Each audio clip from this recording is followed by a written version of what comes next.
We're here in the Architectural Archives of the University of Pennsylvania, and we're part of a school of design. And an architectural archives is a place where creative imagination is kept. And by that I mean the materials that an architect or a landscape architect create in the process of building something of consequence in the world. This is the idea of taking an inspiration, the invisible that's in the mind, and translating that through drawing, through models, through collaboration with other people who are also creative, to make a place that actually affects people out there in the world in a positive way. I first came to Penn as a graduate student in historic preservation. I had had an undergrad in architectural history, so I graduated here in 2012. Minerva was my thesis subject. And I've always been interested in the ways that women have shaped the built environment, both formally and informally, so as designers, but also as people living in space. I found references to Minerva, but they were pretty few and far between.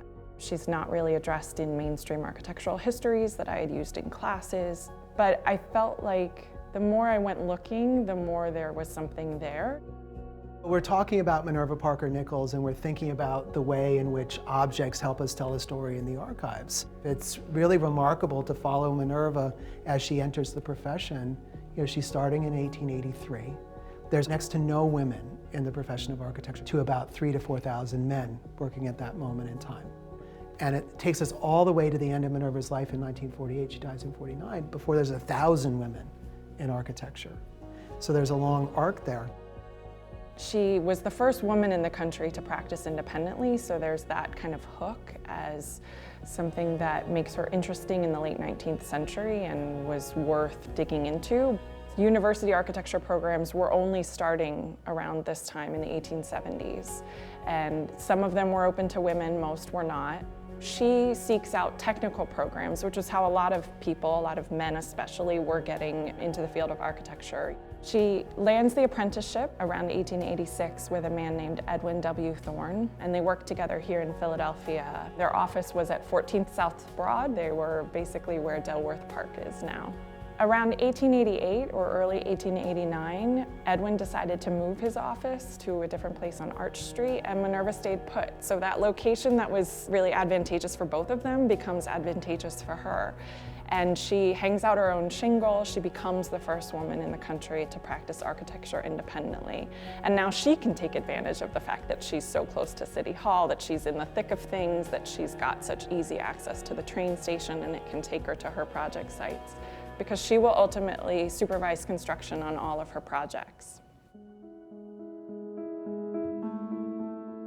For her residential architecture, first and foremost, she's taking into account how it looks from the street. Even if there aren't other neighbors around yet, she wants to set the tone for the personality of that community, of that particular client and them living there. That factors into the styles she's choosing. A lot of her projects are on large empty lots, so they're kind of given position to be kind of a jewel box for that lot, but then also for the neighborhood as a whole. But then on the interior, she gave a lot of thought to the organization of the plan and the movement within the house and the spaces that it needed to incorporate. Hi, Molly. Come on in. Good to see you again. The house is looking beautiful. Thank you. Remind me how long your family has been in this house? Since 1969. And you've lived here. Till I got married, and then I came back in 1977. It looks so in keeping with the way Minerva designed it over 130 years ago. Come on in, see the rest of the house, Molly. Oh, I love this dining room. It's so big. I know that was intentional on Minerva's part back in the day in terms of a servant could navigate it with a tray, but you hold a lot of things here now, right?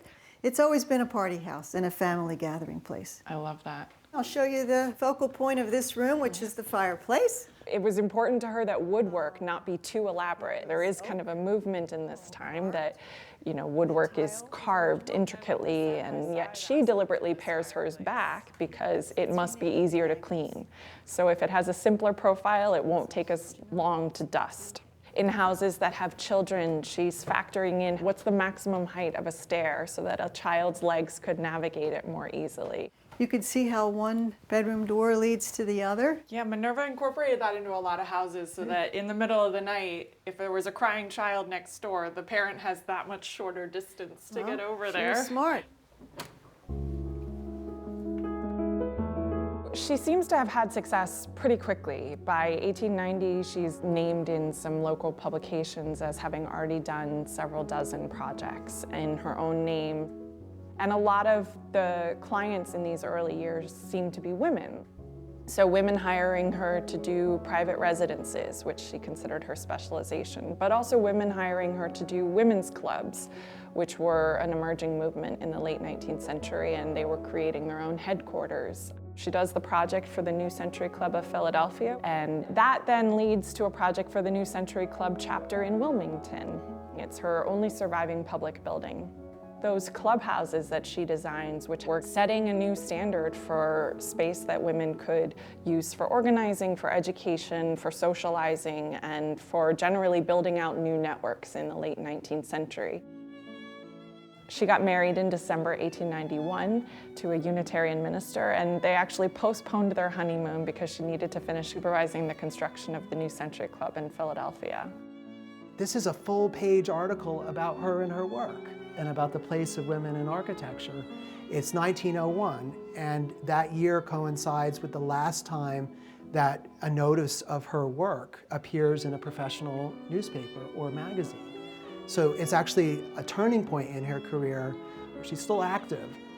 That is probably one of the most unique photographs of an architect in the first years of the 20th century, where she's surrounded by her 3 children. She never gave up on architecture, and a piece like this shows her state of mind. She's consistently a designer. She's consistently thinking about the ways that the built environment needs to serve those using it and the ways that design can elevate social causes. After 1896, she designed several schools, but she also gets involved in the affordable housing movement to think about architecture in a systemic scale. In 1945, she's designing homes for veterans. She's an 85-year-old by this point and still designing. The research that we've done for this exhibit and the research that carries us through her life, it's important to really recontextualize those later years as a shift and not an end to her work.